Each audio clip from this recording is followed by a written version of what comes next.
ఒక పచ్చని అడవిలో ఒక కోతి ఒక రామచిలుక ఉండేవి. అవి రెండు మంచి స్నేహితులు. కోతి చాలా చురుకుగా ఉండేది.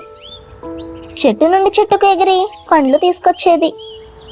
రామచిలుక మాత్రం తెలివైనది. అది మధురంగా మాట్లాడేది.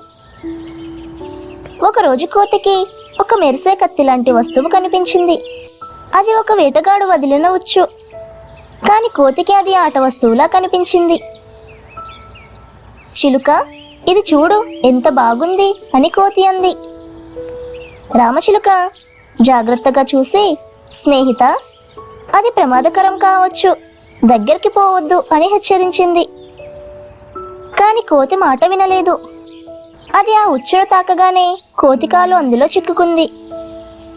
కోతి బిగ్గరగా అరవసాగింది. రామచిలుక భయపడలేదు. వెంటనే ఎగిరి దగ్గరలో ఉన్న గ్రామానికి వెళ్ళింది. అక్కడ ఉన్న బాలుడు రాము దగ్గరికి వెళ్ళి అరుస్తూ అతని దృష్టిని ఆకర్షించింది. రాము చిలుకను అనుసరించి అడవికి వచ్చాడు. అక్కడ కోతి ఉచ్చులో చిక్కుకొని ఉండడం చూసి రాము జాగ్రత్తగా ఉచ్చు తీసేశాడు. కోతి విడుదలైంది. కోతి సిగ్గుపడుతూ రామచిలుకను చూసి, నీ మాట వినాల్సింది, క్షమించు స్నేహిత అని అంది. రామచిలుక నవ్వుతూ, స్నేహితులు చెప్పిన మాట ఎప్పుడూ వినాలి, అప్పుడే ప్రమాదం తప్పుతుంది అని చెప్పింది. ఆ రోజు నుండి కోతి ఎప్పుడూ తొందరపడి పనిచేయలేదు. రామచిలుక మాటను గౌరవించింది. ఇద్దరూ మరింత స్నేహితులయ్యారు.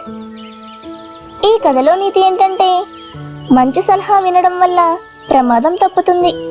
స్నేహితుల మాట విలువైనది.